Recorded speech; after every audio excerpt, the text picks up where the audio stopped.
ಇದೀಗ ಸದನ ಶುರುವಾಗ್ತಾ ಇದೆ. Let's go live. ರಾಜ್ಯಪಾಲರ ಭಾಷಣ ಕೂಡ ಶುರುವಾಗುತ್ತೆ. ಇದೀಗ ರಾಜ್ಯಪಾಲರು ಆಗಮಿಸಿದ್ದಾರೆ. ಜಂಟಿ ಅಧಿವೇಶನ ಇವತ್ತಿಂದ 7 ದಿನಗಳ ಕಾಲ ಹಲವಾರು ವಿಚಾರಗಳು ಕೂಡ ಚರ್ಚೆಗೆ ಬರುತ್ತೆ. 11 ವಿಧೇಯಕ ಕೂಡ ಮಂಡನೆ ಆಗುತ್ತೆ. ಗದ್ದಲ ನಡೆಯೋದು ಬಹುತೇಕ ಫಿಕ್ಸ್ ಆದಂಗೆ ಕಾಣಿಸ್ತಾ ಇದೆ. 7 ದಿನಗಳ ಸೆಷನ್ ಇವತ್ತಿಂದ ಶುರುವಾಗ್ತಾ ಇದೆ. Let's go live.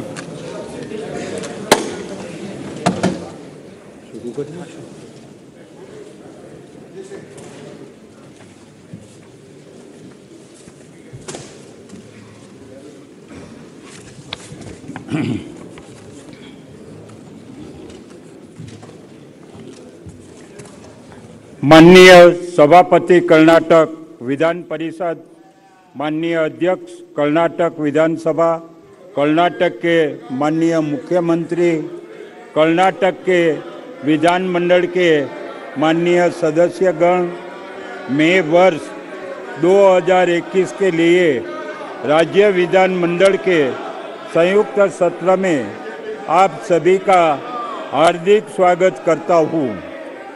आप जानते हैं कि पिछला वर्ष कोविड-19 महामारी से उत्पन्न चुनौतियों से भरा हुआ रहा है।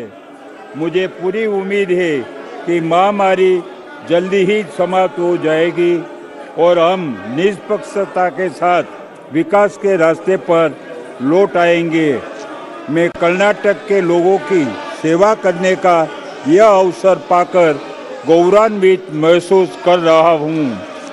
मेरी सरकार ने कोविड-19 के प्रतिकूल प्रभाव को कम करने का भरसक प्रयास किया है और हमने इस संकट का इस्तेमाल देश में अविरत स्वास्थ्य अवसंरचना बनाना और पीपीई किट और वेंटिलेटर के लिए उत्पादन क्षमता बढ़ाने के अवसर के रूप में किया है।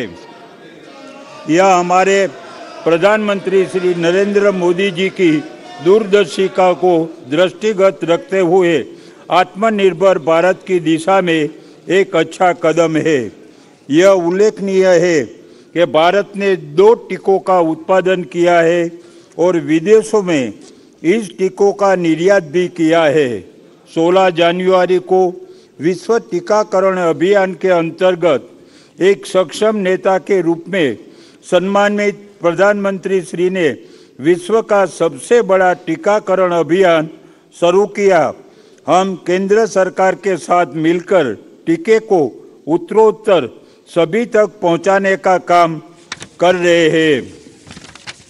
सभी सरकारी एजेंसियों जैसी डॉक्टरों, नर्सों, पुलिस, राजस्व, पंचायत पदाधिकारियों आदि ने दिन रात काम किया और जनता की अनावश्यक और अवांछित आवाजाही पर रोक लगाते हुए महामारी के फैलने पर नियंत्रण और प्रबंधन के लिए आपातकालीन सेवाओं के सुचारू और व्यवस्थित संचालन की सुविधा प्रदान की।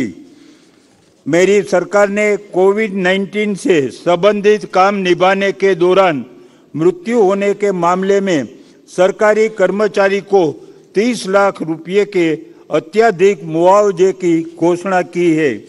महामारी द्वारा उत्पन्न चुनौतियों और कठिनाइयों के बावजूद मेरी सरकार की उपलब्धियां उल्लेखनीय है।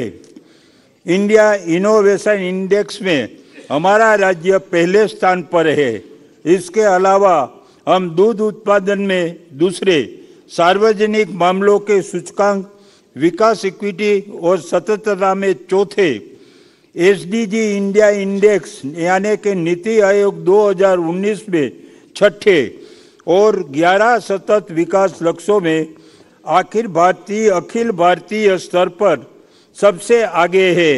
हम भारत के सकल घरेलू उत्पादन में 8% और देश के आईटी निर्यात में 40% का योगदान करते हैं। हमारे राज्य ने मत्स्य पालन क्षेत्र में 2.9% की औसत वार्षिक वृद्धि दर प्राप्त की है और दलहनों के सबसे अधिक उत्पादन में पहला पुरस्कार प्राप्त किया है। मेरी सरकार ने कोविड-19 के प्रभाव को कम करने के लिए राज्य आपदा प्रतिक्रिया कोष, पीएम केयर्स एंड कॉर्पोरेटर सामाजिक दायित्व कोष से 526 करोड़ रुपए जारी किए हैं। मेरी सरकार ने आरटी-पीसीआर तकनीक का उपयोग करके 80 लाख से अधिक लोगों की कोविड जांच की है, जो प्रति लाख जनसंख्या पर जांच किए गए व्यक्तियों के मामले में देश में सबसे अधिक है। मेरी सरकार ने 1.26 लाख कोविड रोगियों के मुफ्त उपचार को मंजूरी दी है और इस पर 248 करोड़ रुपए खर्च किए गए हैं। मेरी सरकार ने प्रधानमंत्री गरीब कल्याण अन्न योजना के तहत विशेष रूप से कोविड के दौरान सभी के लिए खाद्य सुरक्षा सुनिश्चित की है। मेरी सरकार ने 248 राज्य सरकार कल्याण संस्थाओं ने 9,994 निवासियों और 182 केंद्र सरकार कल्याणकारी संस्थान के 8,919 निवासियों को दासोह योजना के तहत 10 किलोग्राम चावल और 5 किलोग्राम गेहूं मुफ्त उपलब्ध कराया है। मेरी सरकार ने लॉकडाउन के दौरान फंसे हुए प्रवासी कामगारों के लिए पोषण आहार के 90 लाख पैकेट उपलब्ध कराए और रेलवे से साथ मिलकर उनके गृह राज्यों तक की सुरक्षित यात्रा को सुविधाजनक बनाने के लिए भोजन और अन्य आवश्यकताओं के साथ विशेष श्रमिक गाड़ियों की व्यवस्था भी की। कोविड-19 संकट के दौरान 63,59,000 लाभार्थियों को 5,372 करोड़ रुपए की वित्तीय सहायता दी गई, जिसमें किसान, असंगठित क्षेत्र के कामगार, ऑटो चालक, बुनकर, नाई शामिल थे। इसके अतिरिक्त कर्नाटक के सभी बीपीएल कार्ड धारकों को प्रधानमंत्री गरीब कल्याण योजना का लाभ दिया गया है। 16,924 कलाकारों, लेखकों को 3.38 करोड़ रुपए की एक बारगी सहायता प्रदान की गई। निर्माणकर्ता निगम की ओर से 16.45 लाख कर्मियों को 824 करोड़ रुपए का अनुदान दिया गया है। मेरी सरकार ने कोविड-19 संकट से प्रभावित 11,770 चमड़ा कारीगरों में से प्रत्येक को 5,000 रुपये जारी किए। मेरी सरकार ने प्रधानमंत्री किसान सम्मान निधि योजना के तहत 1,020 करोड़ रुपये के 51 लाख किसानों को प्रति किसान 2,000 रुपये की अतिरिक्त राशि प्रदान की है। मेरी सरकार ने 61,379 मीट्रिक टन धान, 1.93 लाख मीट्रिक टन रागी और 9,256 मीट्रिक टन ज्वार की खरीद करके किसानों को न्यूनतम समर्थन मूल्य का लाभ दिया है। उद्योगों सहित बिजली उपभोक्ताओं को भी विभिन्न राहतों और प्रोत्साहन दिए गए हैं। राज्य में फंसे पर्यटकों की सहायता और सुविधा के लिए हेल्पलाइन और सहायता केंद्र स्थापित किए गए। कुल मिलाकर 37 देशों के 6,780 विदेशी पर्यटकों को अपने देश लौटाने की सुविधा प्रदान की गई। मेरी सरकार ने विजन 2030 तैयार किया है, जिसमें नवोन्मेषी रणनीतियों और पहलों को शामिल किया गया है, ताकि राज्य को भूख और एनीमिया से मुक्त और साथ ही लिंग अनुकूल बनाने के लिए संयुक्त राष्ट्र सतत विकास लक्ष्य को प्राप्त किया जा सके। मेरी सरकार ने प्रधानमंत्री कृषि सिंचाई योजना के तहत 46,368 जल संचयन संरचनाएं बनाई है, जिसके 1.88 लाख हेक्टेयर भूमि सुरक्षा सिंचाई के तहत लाई गई है, जिससे वर्षा सिंचित क्षेत्र में 2.76 लाख किसान लाभान्वित हुए हैं।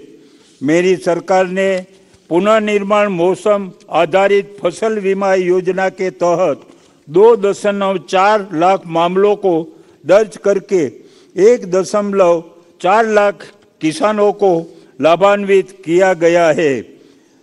खरीफ 2019-20 के संबंध में 3.11 करोड़ में 296 करोड़ का दावा बीमा कंपनियों द्वारा निपटा दिया गया है। खरीफ 2020 में सर्वेक्षण किए गए 2.10 करोड़ भूखंडों में से लगभग 80 लाख भूखंडों को किसानों द्वारा स्वयं अपलोड किया गया था। कर्नाटक में किसान के सक्रिय सहयोग द्वारा फसल सर्वेक्षण डाटा का डिजिटीकरण करके भारत सरकार ने प्रशंसा की है। 23,064 हेक्टेयर क्षेत्र में बागबानी फसलों का विस्तार किया गया है।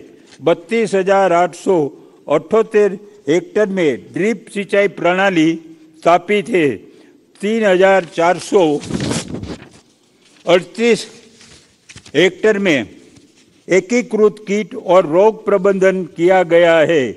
1,089 एकलितर प्रबंधन इकाइयों को स्थापित करने के लिए सहायता प्रदान की गई है।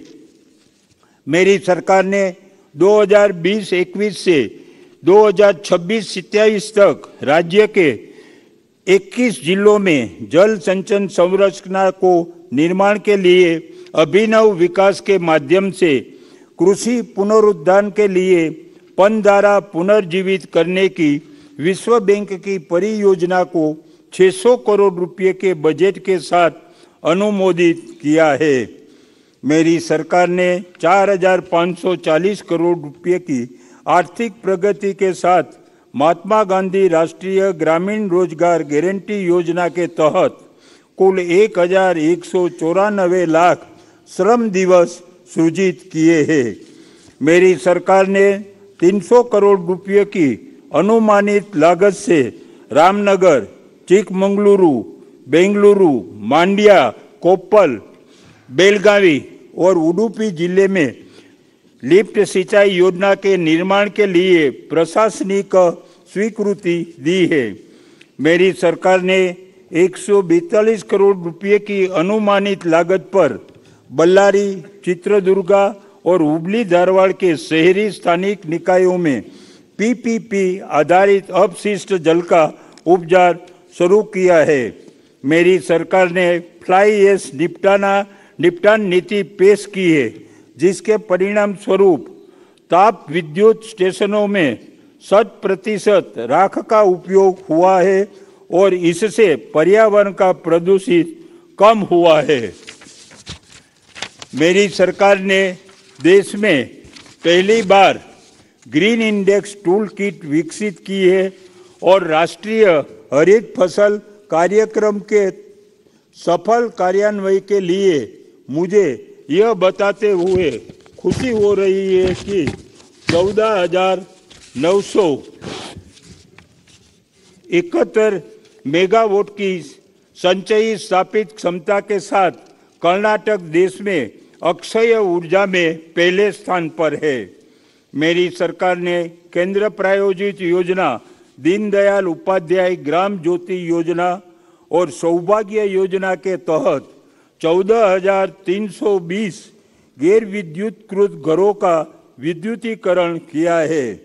मेरी सरकार ने अनुसूचित जाति, अनुसूचित जनजाति के किसानों और उन सभी किसानों को जिनके आईपी सेट 10 HP से नीचे है, मुफ्त बिजली की आपूर्ति सुनिश्चित करने के लिए 11,250 करोड़ रुपए की सब्सिडी प्रदान की है।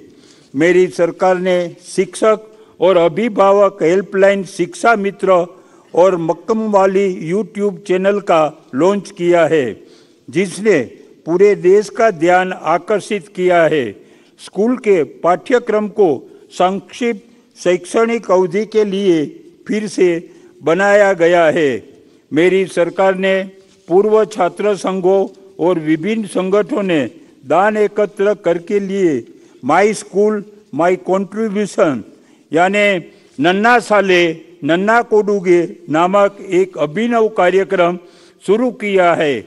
आज तक जनप्रतिनिधियों, समुदाय के गणमान्य लोगों, स्वयंसेवी संगठनों ने 1500 स्कूलों को इसके अंतर्गत अपनाया है। मेरी सरकार ने लर्निंग मैनेजमेंट सिस्टम की शुरुआत करके कॉलेज में गुणवत्तापूर्वक शिक्षकों को बढ़ावा दिया है, जो छात्रों को वेब आधारित प्लेटफॉर्म, ऐप और स्मार्ट कक्षा के माध्यम से विषय सामग्री का उपयोग करने की अनुमति देगा। मेरी सरकार ने 150 सरकारी औद्योगिक प्रशिक्षण संस्थाओं के उन्नयन के लिए टाटा टेक्नोलॉजी लिमिटेड के साथ एक समझौता पर हस्ताक्षर किए हैं। मेरी सरकार ने केंद्र प्रायोजित योजना के तहत चिक्काबल्लापुर, हावेरी, यादगिरी और चिकमंगलूर जिले में से प्रत्येक जिले में 325 करोड़ रुपए की लागत से एक मेडिकल कॉलेज मंजूर किए हैं। मेरी सरकार ने कल्याण कर्नाटक के लोगों को लाभ पहुंचाने के लिए कलबुर्गी में 300 बिस्तरों की क्षमता वाली अस्पताल की Jayadeva cardiology and research institute के निर्माण कार्य को शुरू किया है। मेरी सरकार ने 2020-21 के लिए कल्याण कर्नाटक क्षेत्रीय विकास बोर्ड को 1132 करोड़ रुपए का आवंटन प्रदान किया है। इस क्षेत्र का एकीकृत विकास को सुनिश्चित करने के लिए 300 करोड़ रुपए की वित्तीय सहायता से कल्याण कर्नाटक मानव संसाधन, कृषि और सांस्कृतिक संघ की स्थापना की गई है। 100 करोड़ रुपए जारी कर दिए गए हैं। मेरी सरकार ने बसव कल्याण में अनुभव मंडप का निर्माण करने के लिए 600 करोड़ रुपए स्वीकृत किए हैं। इसके लिए 100 करोड़ रुपए पहले ही जारी किए जा चुके हैं ताकि उसे एक अंतर्राष्ट्रीय सांस्कृतिक और विरासत केंद्र के रूप में विकसित किया जा सके। मेरी सरकार ने बेंगलुरु शहर के प्रशासन के लिए एक पृथक विधान के रूप में बृहद बेंगलुरु महानगर पालिका अधिनियम बनाया है और बेंगलुरु में रहने वाले लोगों के जीवन की गुणवत्ता में सुधार के लिए बेंगलुरु मिशन 2022 शुरू किया है। बेंगलुरु शहर में बुनियादी ढांचे और विकासात्मक कार्यों के लिए 8,015 करोड़ रुपए अनुमोदित किए हैं। मेरी सरकार ने नवनगरोत्थान कार्यक्रम के तहत 1,060 करोड़ की लागत के नालों के निर्माण को मंजूरी दी है। बीबीएमपी के तहत हाल ही में शामिल किए गए 110 गांवों को भूमिगत जल निकासी सुविधा प्रदान करने के लिए 1,000 करोड़ रुपए मंजूर किए गए हैं। नगरोत्थान के तीसरे चरण के तहत 263 शहरी स्थानीय निकायों में 1,598 कार्य पूरे हो चुके हैं। मेरी सरकार ने 14,909 आवास इकाइयों के बेंगलुरु उपनगरीय रेल परियोजना का अनुमोदन किया है। बेंगलुरु मेट्रोपॉलिटन ट्रांसपोर्ट कॉरपोरेशन को इस वर्ष 6 राष्ट्रीय और अंतर्राष्ट्रीय पुरस्कार मिले हैं। मेरी सरकार ने 3,459 किलोमीटर सड़क और 202 पुलों के निर्माण के लिए 4,755 करोड़ रुपए खर्च किए हैं। अनुसूचित जाति और अनुसूचित जनजाति कॉलोनियों में 4,447 किलोमीटर की कंक्रीट सड़कें बनाई जाई। एक विशेष विकास योजना के तहत 588 किलोमीटर की सड़क का विकास हो तथा मुख्यमंत्री ग्रामीण रास्ता अभिवृद्धि योजना के तहत 143 किलोमीटर सड़क का विकास कार्य पूरा किया जाए। कुल 9,601 किलोमीटर जिला मार्गों को राज्य राजमार्गों के रूप में और 15,510 किलोमीटर ग्रामीण सड़कों को प्रमुख जिला सड़कों के रूप में उन्नत किया गया है। सचलता को बहाल करने के लिए बाढ़ प्रभावित क्षेत्रों में 1,850 कार्य शुरू किए हैं। उत्तर कन्नड़ जिले के कासरगोड टोक होनावर तालुका में सरकारी निजी भागीदारी के तहत पतन विभाग की पट्टे वाली भूमि में 525 रुपये वाले रक्षित पतन का निर्माण शुरू हो गया है। एक समर्पित एरोस्पेस पॉलिसी को आरंभ करने वाला हमारा राज्य देश का पहला राज्य है। बीदर एयरपोर्ट का परिचालन 7 फरवरी 2020 को किया गया है। शिवामोगा जिले में 385 करोड़ रुपये की लागत से एयरपोर्ट का विकास किया जा रहा है। उत्तर कन्नड़ जिले में 27.84 करोड़ रुपये की अनुमानित लागत से नौसेना एयरबेस के समीप सिविल एन्क्लेव के विकास का काम प्रगति पर है। विजापुर एयरपोर्ट को 220 करोड़ रुपये की लागत से विकसित करने का प्रस्ताव है।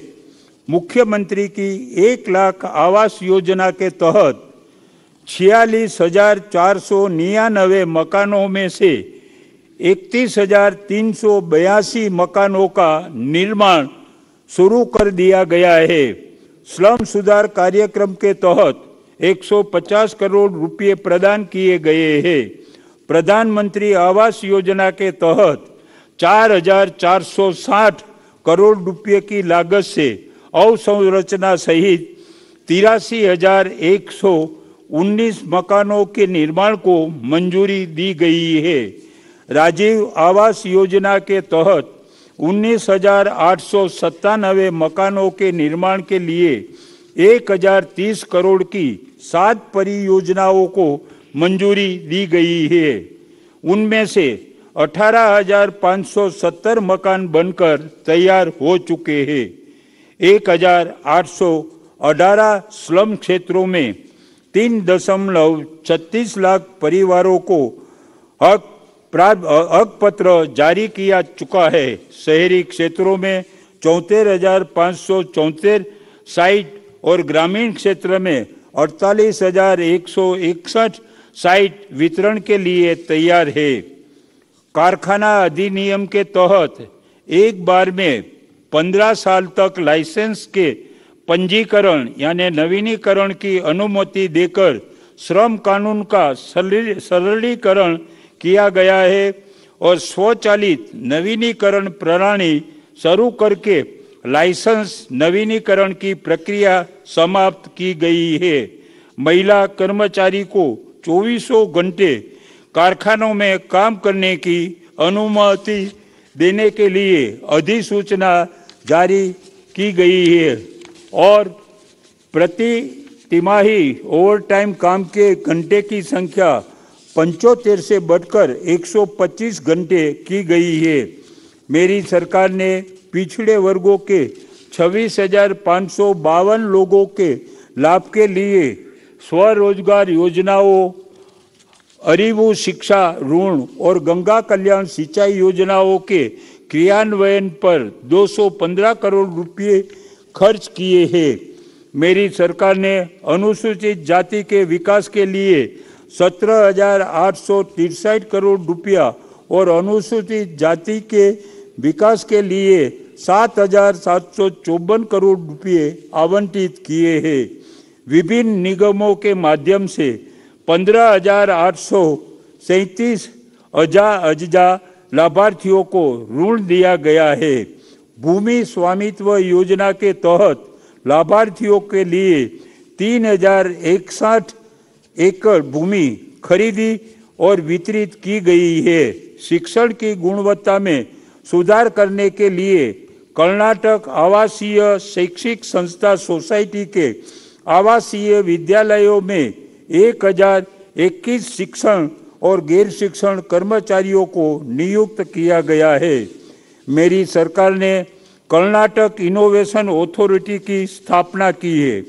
कर्नाटक डिजिटल इकोनॉमी मिशन को सार्वजनिक निजी भागीदारी पद्धति से स्थापित किया गया है ताकि नवाचार को सम्मानित किया जा सके, निवेश को बढ़ावा दिया जा सके, रणनीति की जा सके और ब्रोडिंग को बढ़ावा और वैश्विक नवाचार गठजोड़ स्थापित करने की नई पहल का प्रस्ताव किया जा सके।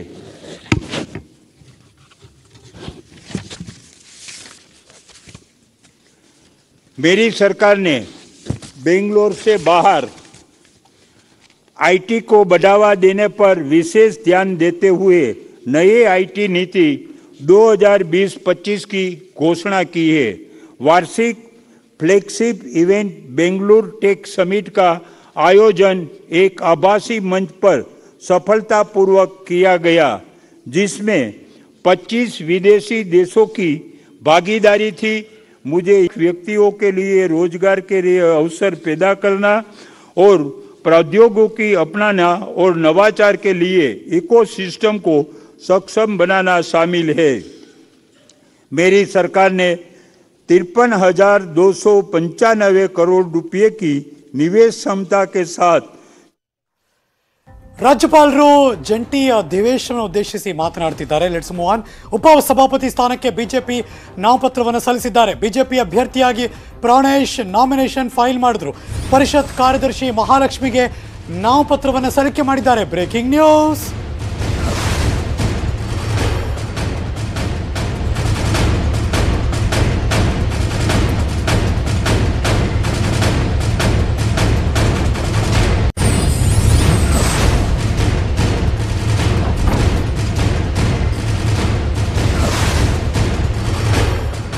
ನನ್ನ ಜವಾಬ್ದಾರಿ ಪ್ರಾಮಾಣಿಕವಾಗಿ ನಿರ್ವಹಿಸ್ತೀನಿ, ಇದಕ್ಕೆ ಜೆಡಿಎಸ್ನವರು ಸಹಕಾರ ಕೊಡಲಿದ್ದಾರೆ. ನ್ಯೂಸ್ 18ಗೆ ಉಪಸಭಾಪತಿ ಅಭ್ಯರ್ಥಿ ಪ್ರಾಣೇಶ್ ಹೇಳಿಕೆ ಕೊಟ್ಟಿದ್ದಾರೆ.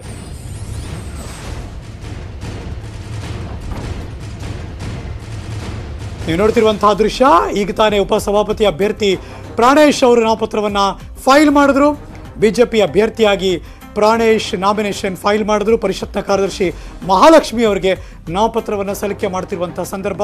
ಸಚಿವರಿದ್ದಾರೆ, ಇನ್ನು ಬಸವರಾಜ ಹೊರಟ್ಟಿ ಅವರು ಕೂಡ ಇದ್ದಾರೆ, ಮತ್ತು ನನ್ನ ಸಾಧ್ಯವಾಗಿ ಕೃಷ್ಣ ಉಪಸಭಾಪತಿ ಅಭ್ಯರ್ಥಿ ಸ್ಥಾನಕ್ಕೆ ನಾಮಪತ್ರವನ್ನು ಕೊಟ್ಟಿರುವ ಪ್ರಾಣೇಶ್ ಅವ್ರ ಜೊತೆ ಮಾತಾಡಿಸಿದ್ದಾರೆ. ಬನ್ನಿ ನೋಡೋಣ.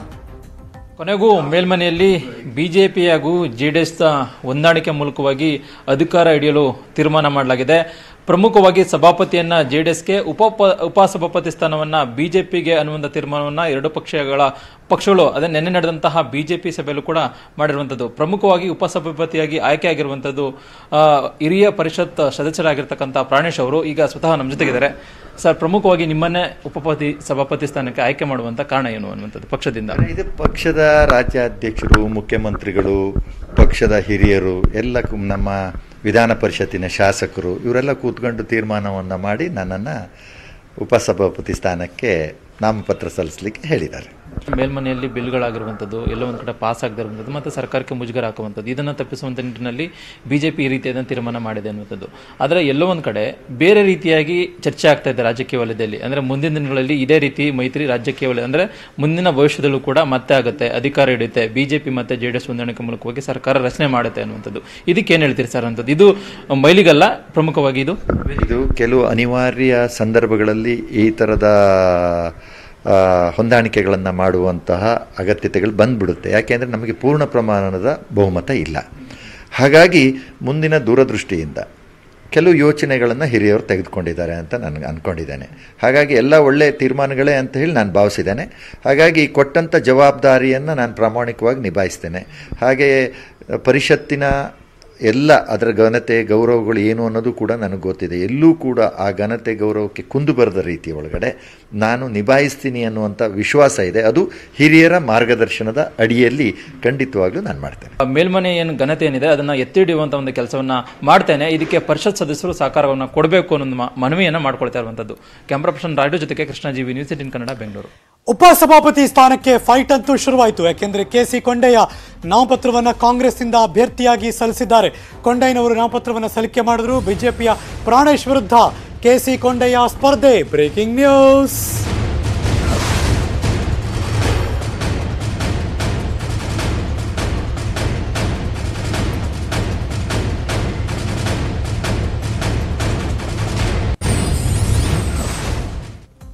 ಅವಿರೋಧ ಆಯ್ಕೆ ಆಗುತ್ತಾ ಅಂತ ನೋಡ್ತಿದ್ರು, ಆದರೆ ಈಗ ಹಂಗಿಲ್ಲ. ಉಪಸಭಾಪತಿಗಳ ಸ್ಥಾನಕ್ಕೆ ಇದೀಗ ಬಿಜೆಪಿಗೆ ಟಕ್ಕರ್ ಕೊಡೋದಕ್ಕೆ ಇದೀಗ ಕಾಂಗ್ರೆಸ್ನ ಅಭ್ಯರ್ಥಿ ಕೂಡ KC ಕೊಂಡಯ್ಯನವರು ನಾಮಪತ್ರವನ್ನು ಸಲ್ಲಿಕೆ ಮಾಡಿದ್ದಾರೆ ಅಂತ ಇದೆ. ಲೆಟ್ಸಿ ಕಾಂಗ್ರೆಸ್ನ ಏನು ಸ್ಟ್ರಾಟಜಿ ಅಂತ ಕಾದ್ ನೋಡೋಣ. JDSನವರು ಈಗ BJP ಜೊತೆ ಕೈ ಜೋಡಿಸಿದ್ದಾರೆ. ಸೊ ಹಾಗಾಗಿ ಕಾಂಗ್ರೆಸ್ನ ಈ ಸ್ಪರ್ಧೆ ಹೇಗಾಗುತ್ತೆ ಮತ್ತು ಹೇಗೆ ಲಾಜಿಕ್ ವರ್ಕೌಟ್ ಮಾಡ್ತಾರೆ ಕಾದು ನೋಡಬೇಕು. ಕುತೂಹಲ ಅಂತೂ ಕೆರಳಿಸಿದೆ. ವಿಧಾನಸಭೆಗಿಂತ ಪರಿಷತ್ನದ್ದೇ ಇವತ್ತು ದೊಡ್ಡ ಸುದ್ದಿ. ಬಿಕಾಸ್ ಸಭಾಪತಿ ಆಗ್ತಿದ್ದಾರೆ ಬಸವರಾಜ ಹೊರಟ್ಟಿ ಅವರು. ಸಭಾಪತಿ ಸ್ಥಾನಕ್ಕೆ ಬಸವರಾಜ ಹೊರಟ್ಟಿ ನಾಮಪತ್ರವನ್ನು ಸಲ್ಲಿಕೆ ಮಾಡಿದ್ರು. Breaking news.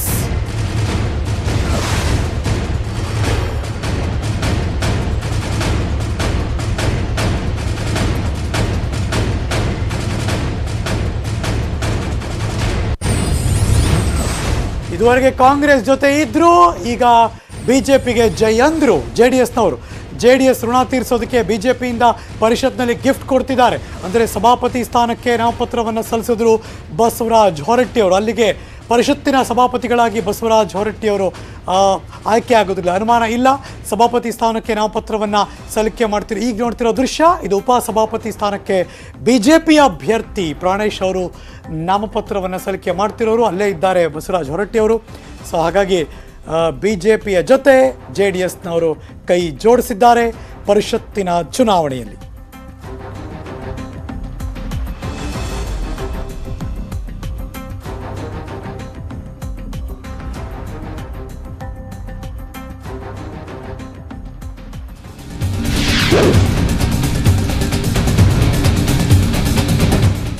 ಇವ್ರು ಯಾಕೋ ಬಿಡಂಗ್ ಕಾಣಲ್ಲ. ಮಹಾರಾಷ್ಟ್ರದಿಂದ ಮತ್ತೆ ಗಡಿ ಖ್ಯಾತೆ ವಿಚಾರ. CM ಉದ್ಧವ್ ಠಾಕ್ರೆ ವಿರುದ್ಧ ಲಕ್ಷ್ಮಣ್ ಸವದಿ ಕಿಡಿಕಾರಿದ್ದಾರೆ. ಉದ್ಧವ್ ಠಾಕ್ರೆ ಹೇಳಿಕೆಯನ್ನು ನಾನು ಖಂಡಿಸ್ತೀನಿ. ಬೆಳಗಾವಿ, ಕಾರವಾರ, ಮುಂಬೈ, ಕರ್ನಾಟಕ, ನಮಗೆ ಮುಂಬೈ ಮೇಲೆ ಹಕ್ಕಿದೆ, ಅದು ನಮ್ಮ ಕರ್ನಾಟಕದ ಆಸ್ತಿ ಅಂದರು ಲಕ್ಷ್ಮಣ್ ಸವದಿ. Breaking news.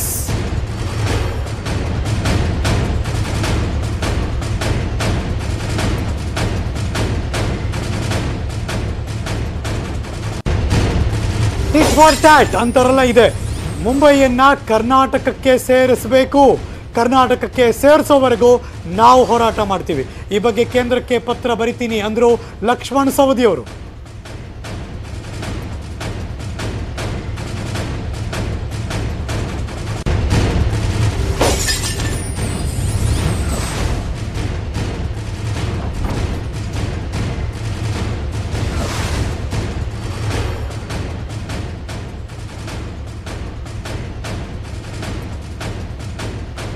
ಇದು ಲಕ್ಷ್ಮಣ್ ಸವದಿಯವರ ಹೇಳಿಕೆ. ಬೆಳಗಾವಿ, ಕಾರವಾರ ಇದು ಮುಂಬೈ, ಕರ್ನಾಟಕ, ನಮಗೆ ಮುಂಬೈ ಮೇಲೆ ಹಕ್ಕಿದೆ, ಅದು ನಮ್ಮ ಕರ್ನಾಟಕದ ಆಸ್ತಿ ಅನ್ನೋದು ಲಕ್ಷ್ಮಣ್ ಸವದಿಯವರ ಮಾತು. ನಮ್ಮಲ್ಲಿ ಎರಡು, ಒಂದು ಹೈದರಾಬಾದ್ ಕರ್ನಾಟಕ, ಇನ್ನೊಂದು ಮುಂಬೈ ಕರ್ನಾಟಕ. ನನ್ನ ಕ್ಷೇತ್ರದ ಮೊದಲನೇ ಶಾಸಕ ಮುಂಬೈ ಅಸೆಂಬ್ಲಿಗೆ ಹೋಗಿದ್ದ. ಅಂದರೆ ಮುಂಬೈನಲ್ಲಿ ನಮ್ಮದು ಆಸ್ತಿ ಇದೆ, ನಮ್ಮದು ಹಕ್ಕಿದೆ. ನಾವಿನ್ಮೇಲೆ ಮುಂಬೈನ ಕರ್ನಾಟಕಕ್ಕೆ ಸೇರಿಸಬೇಕು ಅಂತಕ್ಕಂಥ ಒಂದು ಬೇಡಿಕೆಯನ್ನು ನಾವು ಕೇಂದ್ರ ಸರ್ಕಾರ ಕಳಿಸ್ಬೇಕು ಅಂತಕ್ಕಂಥ ಚಿಂತನೆಯನ್ನು ನಾವು ಮಾಡ್ತಾ ಇದ್ದೀವಿ. ಯಾಕಂದರೆ ಮೊದಲಿಂದ ಹಿಡಿದು ನಾವು ಮುಂಬೈ ಕರ್ನಾಟಕದವರು, ಮುಂಬೈ ನಮಗೂ ಕೂಡ ಸೇರ್ತಕ್ಕಂಥದ್ದು. ಮುಂಬೈಯನ್ನು ಕರ್ನಾಟಕಕ್ಕೆ ಸೇರಿಸಬೇಕು, ಅದು ಕರ್ನಾಟಕಕ್ಕೆ ಸೇರುವವರೆಗೆ ಅದನ್ನು ಮುಂಬೈಯನ್ನು ಕೇಂದ್ರಾಡಳಿತ ಪ್ರದೇಶ ಅಂಥೇಳಿ ಕೇಂದ್ರ ಸರ್ಕಾರ ಘೋಷಣೆ ಮಾಡಬೇಕು ಅಂಥೇಳಿ ನಾವು ಕೇಂದ್ರ ಸರ್ಕಾರಕ್ಕೆ ಒಂದು ಮನವಿಯನ್ನು ಕಳಿಸ್ತೀವಿ. ಒಂದಿಂಚು ನೆಲವನ್ನ ಬಿಟ್ಕೊಡೋ ಪ್ರಶ್ನೆನೇ ಇಲ್ಲ. ಉದ್ಧವ್ ಠಾಕ್ರೆಗೆ ಕಾಂಗ್ರೆಸ್ ಕುಮ್ಮಕ್ಕು ನೀಡ್ತಾ ಇದೆ. ಚಾಮರಾಜನಗರದಲ್ಲಿ ಬಿಜೆಪಿಯ ರಾಜ್ಯಾಧ್ಯಕ್ಷ ನಳಿನ್ ಕುಮಾರ್ ಕಟೀಲ್ ಆರೋಪ ಮಾಡಿದ್ದಾರೆ. Breaking news.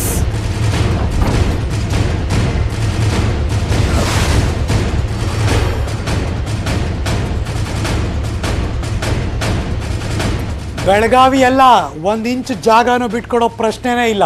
ಉದ್ಧವ್ ಠಾಕ್ರೆಗೆ ಕಾಂಗ್ರೆಸ್ ಕುಮ್ಮಕ್ಕು ಕೊಡ್ತಾ ಇದೆ. ಗಡಿ ಜಿಲ್ಲೆ ಚಾಮರಾಜನಗರದಲ್ಲಿ ಬಿಜೆಪಿಯ ರಾಜ್ಯಾಧ್ಯಕ್ಷ ನಳಿನ್ ಕುಮಾರ್ ಕಟೀಲ್ ಅವರು ಆರೋಪ ಮಾಡಿದ್ದಾರೆ. ಮಹಾರಾಷ್ಟ್ರದಲ್ಲಿ ಉದ್ಧವ್ ಜನರಿಂದ ತಿರಸ್ಕಾರಗೊಳ್ತಿದ್ದಾರೆ. ಜನರ ಗಮನವನ್ನು ಬೇರೆ ಕಡೆ ಸೆಳೆಯೋದಕ್ಕೆ ಗಡಿ ವಿಚಾರ ಎತ್ತುತ್ತಾ ಇದ್ದಾರೆ. ಚಾಮರಾಜನಗರದಲ್ಲಿ ನಳಿನ್ ಕುಮಾರ್ ಕಟೀಲ್ ವಾಗ್ದಾಳಿ ನಡೆಸಿದ್ರು. ಏನು ಮಾತಾಡಿದ್ರು ಬನ್ನಿ ನೋಡೋಣ. ನಮ್ಮ ನೆಲ ಏನಿದೆ ಅದರ 1 ಇಂಚನ್ನು ನಾವು ಬಿಟ್ಟುಕೊಡೋದಿಲ್ಲ. ಇವತ್ತು ಠಾಕ್ರೆ ಅವರು ಏನು ಕಾಂಗ್ರೆಸ್ನ ಜೊತೆ ಸೇರಿಕೊಂಡಿದ್ದಾರೆ, ಕಾಂಗ್ರೆಸ್ನ ಪ್ರೇರಣೆಯಿಂದ ಹೀಗೆ ಹೇಳ್ತಾ ಇದ್ದಾರೆ ಅಂತ ನನಗೆ ಅನಿಸಿದೆ. ಇವತ್ತು ಮಹಾರಾಷ್ಟ್ರದ ಗಡಿ ವಿವಾದವನ್ನು ಪ್ರಚಾರಕ್ಕೋಸ್ಕರ ತಗೊಳ್ತಾ ಇದ್ದಾರೆ. ಈ ರಾಜ್ಯದ ಯಾವುದೇ ನೆಲ, ಯಾವುದೇ ಇಂಚು, ಅದು ಕರ್ನಾಟಕದ ನೆಲ, ಕನ್ನಡದ ನೆಲ, ಇದನ್ನು ಬಿಟ್ಟುಕೊಡೋ ಪ್ರಶ್ನೆ ಇಲ್ಲ. ಅವರು ಭಾಳ ಎಚ್ಚರಿಕೆಯಿಂದ ಮಾತಾಡಬೇಕು ಅಂತ ಹೇಳುವಂಥದ್ದು. ಬೆಳಗಾವಿ ಇಶ್ಯೂ ಇದರಲ್ಲಿದೆ ಸುಪ್ರೀಂ ಕೋರ್ಟಲ್ಲಿ.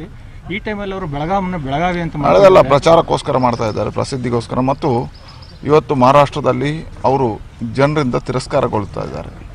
ಶಿವಸೇನೆ ಸಮೇತ ಜನ ಅವರ ಆಡಳಿತದಿಂದ ಬೆಸತ್ತಿದ್ದಾರೆ. ಅವರ ವಿರೋಧಗಳು ಕಾಣ್ತಾ ಇದೆ. ಅದಕ್ಕೋಸ್ಕರ ಜನರ ಗಮನವನ್ನು ಬೇರೆ ಕಡೆ ಸೆಳೆಯಲಿಕ್ಕೆ ಈ ರೀತಿಯ ರಾಜಕೀಯ ತಂತ್ರಗಳನ್ನು ಮಾಡ್ತಾ ಇದ್ದಾರೆ.